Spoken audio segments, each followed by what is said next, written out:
Good morning everyone. Refrigeration के classes में हम लोग एक और इम्पोर्टेंट टॉपिक पढ़ेंगे, वो है इवेपोरेटिव कंडेंसर। जैसे कि कंडेंसर के बारे में हम लोग पढ़ रहे थे, जिसमें दो टाइप्स हम लोग पढ़ चुके हैं, air cooled condenser and water cooled condenser. ठीक है। जहाँ पर एयर कूल्ड कंडेंसर जो कि हमारा कूलिंग मीडियम के रूप में यहाँ पर यूज होता है एयर, और वाटर कूल्ड कंडेंसर में हमको जो कूलिंग मीडियम के रूप में यूज होता है वो होता है वाटर, है ना। जैसा कि जानते हैं कि कंडेंसर का मेन वर्किंग क्या है, तो कंडेंसर जो बेसिकली रेफ्रिजरेशन सिस्टम में जो लगाया जाता है, उसका मेन पर्पस होता है कि जो रेफ्रिजरेंट जो फ्लो होकर के कंप्रेसर के बाद जो फ्लो होकर के कंडेंसर में आती है, तो कंडेंसर में आने के बाद जो रेफ्रिजरेंट है उससे हीट को सराउंडिंग में रिजेक्ट करना, है ना। तो सराउंडिंग में हीट को रिजेक्ट करता है कंडेंसर, किससे? रेफ्रिजरेंट से। तो इस कारण से रेफ्रिजरेंट जो होती है वो कूल होता है ना।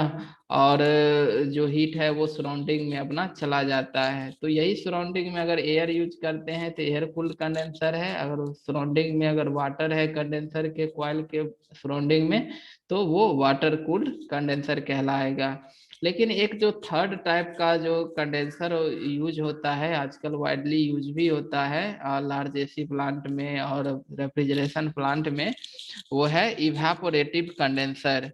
तो इवेपोरेटिव कंडेंसर में ये कहता है कि ये यूज जो करता है वो both air and water are use to extract heat from the condensing refrigerant. मतलब वो जैसे एयर कूल्ड में ओनली एयर यूज होता है कूलिंग मीडियम के रूप में, वाटर कूल्ड कंडेंसर में ओनली वाटर यूज होता है कूलिंग मीडियम के रूप में। लेकिन जो थर्ड टाइप इवेपोरेटिव कंडेंसर है, ये एयर कूल्ड कंडेंसर और वाटर कूल्ड कंडेंसर दोनों का ही क्या है, कॉम्बिनेशन है। इट मीन्स कि एयर और वाटर यहाँ पर दोनों यूज होता है कूलिंग मीडियम के रूप में, और दोनों ही रेफ्रिजरेंट के हीट को गेन करके और रेफ्रिजरेंट को ठंडा होने देता है ना। तो कहता है कि इवेपोरेटिव कंडेंसर के पास कंबाइंड फीचर होता है कूलिंग टावर का और वाटर कूल्ड कंडेंसर का। जैसे कूलिंग टावर क्या होता है, एक तरह का टावर होता है जिसमें हम लोग हॉट वाटर को कलेक्ट करते हैं, और फिर ये हॉट वाटर से ये अपना एटमॉस्फेयर में ये खुला हुआ रहता है, और यहाँ से हॉट वाटर जो है इवेपोरेट होकर के एयर में अपना ट्रांसफर होता है। तो जब ये वाटर इवेपोरेट करता है तो ये अपने साथ जो सराउंडिंग का लेटेंट हीट है उसको गेन करके ये इवेपोरेट करती है। तो वेपराइजेशन ऑफ वाटर जो है, बाकी जो सराउंडिंग वाटर है उसको वो एक कूलिंग इफेक्ट प्रोवाइड करता है, और इस कारण से वो धीरे धीरे जो लोअर बॉटम पोर्शन का जो वाटर होता है वो कूल हो जाता है, और जबकि टॉप पोर्शन का वाटर जो है ये वेपराइज होकर के एटमॉस्फेयर में चला जाता है। तो ये बेसिक है कूलिंग टावर का फंक्शन। तो यहाँ पर जो है कूलिंग टावर और वाटर कूल्ड कंडेंसर दोनों ही एक सिंगल यूनिट में यूज होती है, तो वही कहलाता है इवेपोरेटिव कंडेंसर। इसका हम लोग एज वर्किंग देखते हैं कि ये काम कैसे करता है। तो जैसे कि जो फिगर दिख रहा है, ये एक इवेपोरेटिव कंडेंसर का फिगर है, और इसमें हम लोग देख रहे हैं कि इवेपोरेटिव कंडेंसर में यहाँ पर नीचे जो है ये सम्प है। सम्प हम कहते हैं जहाँ पर हम वाटर को क्या करते हैं, कलेक्ट करते हैं, उसको क्या कहते हैं, सम्प। ठीक है, जिसमें वाटर कलेक्ट होता है।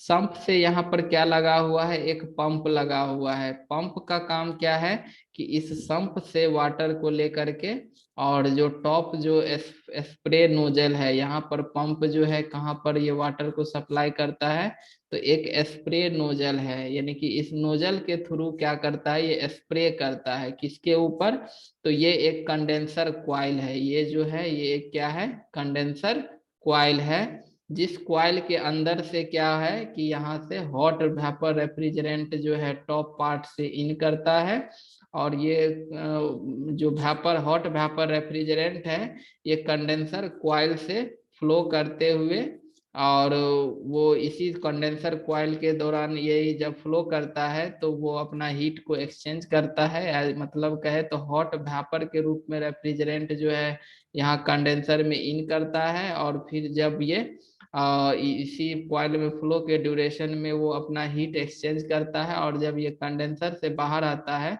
तो ये ठंडा होकर के hot vapour refrigerant liquid refrigerant में कन्वर्ट हो जाती है, और इसी बीच में इसकी कंडेंसेशन का प्रोसेस होता है। तो अब यही है कि यहाँ जो कंडेंसेशन का प्रोसेस होता है तो यहीं पर हमारा कूलिंग मीडियम यूज होता है। तो अब इवेपोरेटिव टाइप कंडेंसर है तो इसमें वाटर एंड एयर दोनों ही कूलिंग मीडियम के रूप में यूज होता है। तो जैसा कि हम फिगर से देख रहे हैं कि यहाँ पर पंप जो है वो संप से वाटर लेकर के और ये कंडेंसर कॉइल के ऊपर क्या करता है, स्प्रे करता है।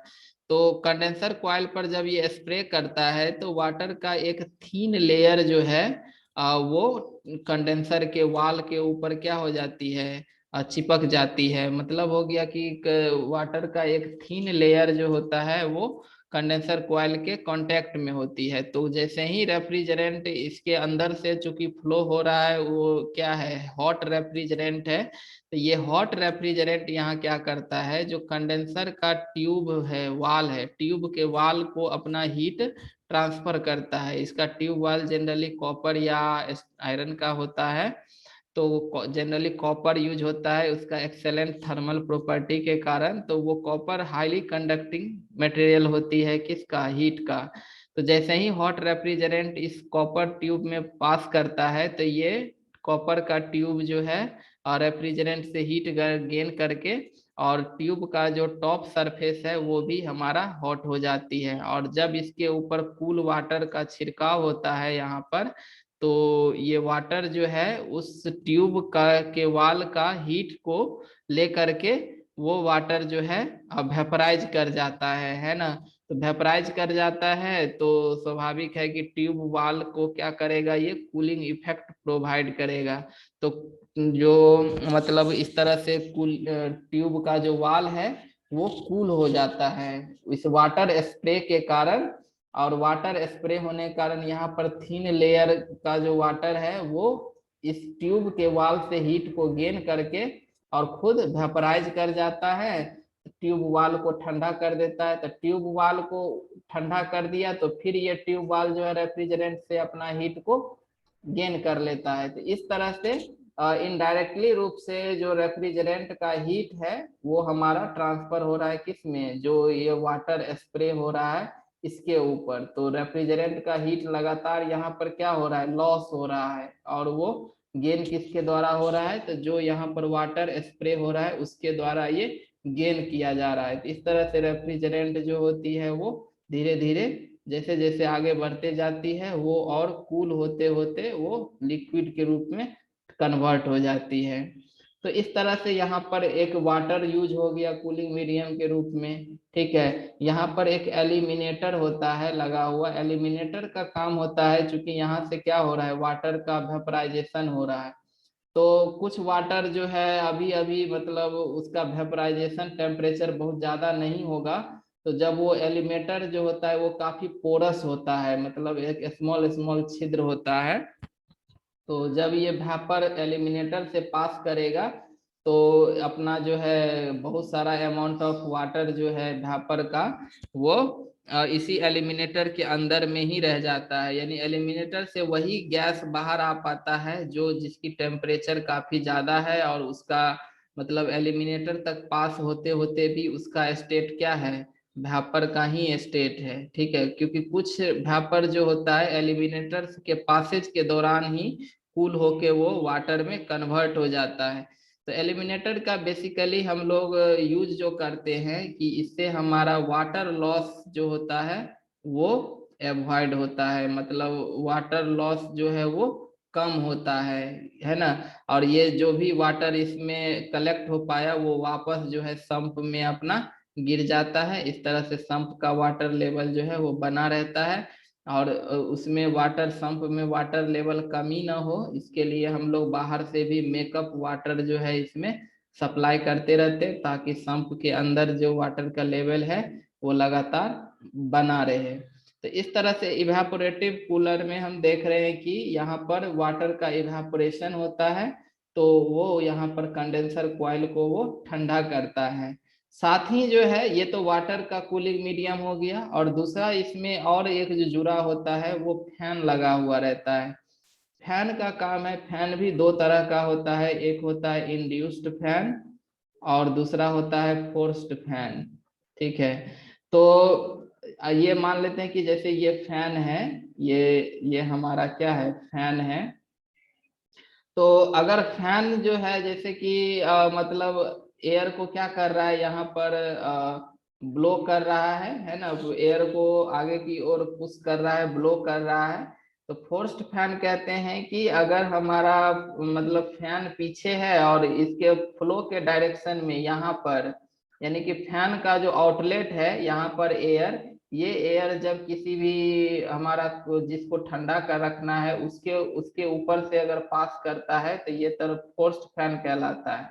मतलब हो गया कि इस फैन का जो डिलीवरी पार्ट है वो अगर आउटपुट है तो फोर्स्ड फैन हो गया, और इंड्यूस्ड फैन हो गया कि अगर फैन का अगर जो सक्शन पार्ट है अगर वो हमारा आउटपुट हो गया, सक्शन पार्ट अगर आउटपुट हो गया तो हमारा वही इंड्यूस्ड फैन कहलाएगा। जैसे कि यहाँ पर क्या है कि यहाँ पर एक फैन लगा हुआ है और ये क्या कर रहा है, यहाँ से एयर को आउट कर रहा है, तो ये एयर को सक कहाँ से कर रहा है, तो यहाँ पर एक इनलेट बनाया हुआ है एयर को सक करने के लिए। यहाँ पर क्या बनाया हो, इन एयर का इनलेट बनाया हुआ है। तो ये एयर क्या हो रहा है कि यहाँ से सक कर रहा है, तो ये एयर जो है इसी कंडेंसर कॉइल के ऊपर से पास करते हुए ये जितना भी एयर है ये एंट्री जब ले लेता है तो ये सब के सब एयर जो वॉल्यूम ऑफ एयर है वो कंडेंसर कॉइल के ऊपर से ये फ्लो करते हुए पहुंचता है कहाँ पर, फैन के पास, और फैन इसको क्या कर देता है, बाहर डिलीवर कर देता है। तो इस तरह के यहाँ पर फैन का क्या है, ये सक्शन सक्शन पार्ट हमारा आउटपुट है, मतलब फैन का सक्शन जो है वो कंडेंसर कॉइल के ऊपर से जा रहा है। तो इस तरह से हम यहाँ कह सकते हैं कि यहाँ पर जो फैन इस्तेमाल हो रहा है वो हमारा इस्तेमाल हो रहा है इंड्यूस्ड फैन। और वही फैन अगर अगर यहाँ पे लगा हुआ रहता, यहाँ पर अगर यही फैन लगा हुआ रहता है ना, तो फिर ये मतलब हो गया कि ये एयर को फोर्सली क्या करता है कि ये कंडेंसर कॉइल के ऊपर से बाय फोर्सली सप्लाई करेगा, तो इसको हम कहेंगे फोर्स्ड फैन। तो फैन कोई भी हो लेकिन वर्किंग उसका तो वह एक ही होता है कि कहीं ना कहीं एयर का भी इस कंडेंसर कॉइल के ऊपर से एयर का भी क्या हो रहा है, फ्लो हो रहा है, और वाटर का स्प्रे तो हो ही रहा है। तो यहाँ पर जो कंडेंसर कॉइल का जो हीट है वो वाटर भी यहाँ पर गेन कर रहा है, और चूंकि इसके सरफेस कॉइल के ऊपर से एयर भी हमारा यहाँ से फ्लो कर रहा है तो एयर भी इसके इसका हीट जो है वो गेन करके अब फैन जो है उसको बाहर फिर अपना यहाँ से सराउंडिंग में डिलीवर कर देता है ना। तो इस तरह से यहाँ पर कूलिंग मीडियम के रूप में एयर एंड वाटर दोनों का क्या हो गया, यूज हो गया। तो दोनों के यूज होने के कारण और साथ ही जो कूलिंग का जो प्रोसेस हो गया, यहाँ पर वेपराइजेशन ऑफ वाटर, वाटर यहाँ पर वेपराइज करता है। तो जब एयर की फ्लो स्टार्ट हो जाती है तो वेपराइजेशन जो रेट है वो और यहाँ पर इंक्रीज हो जाता है। तो इस तरह से कूलिंग कॉइल जो है वो और कंडेंसिंग का जो कॉइल है वो और जल्दी जल्दी हीट को क्या करता है, एक्सचेंज करता है।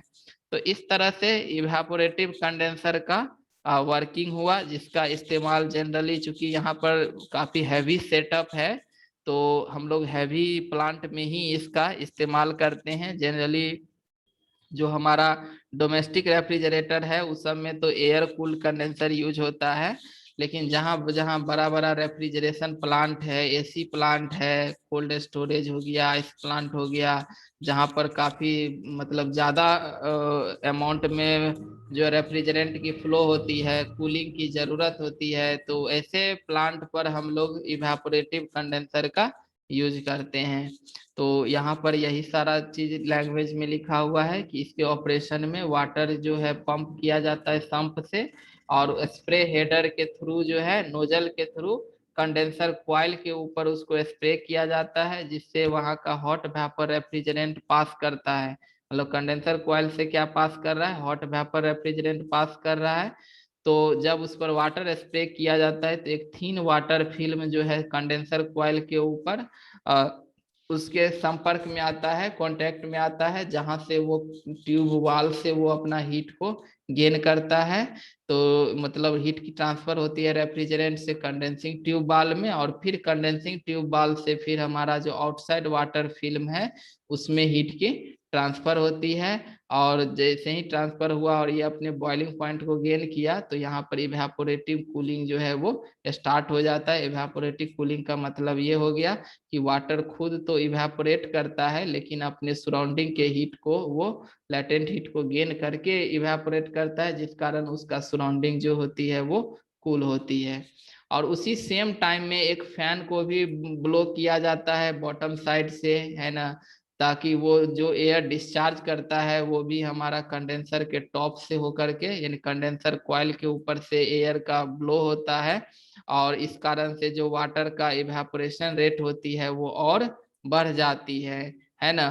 तो और बढ़ जाती है तो मतलब इस तरह से कंडेंसर जो है वो ज्यादा अमाउंट में कंडेंसनिंग स्टार्ट कर देता है। तो इस प्रकार से जो इवेपोरेटर कंडेंसर है वो हमारा रेफ्रिजरेशन के लिए इस्तेमाल होता है। तो आई थिंक ये क्लियर हो गया होगा। डाउट हो तो हमें कमेंट सेक्शन में क्वेश्चन पूछ सकते हैं। Thank you.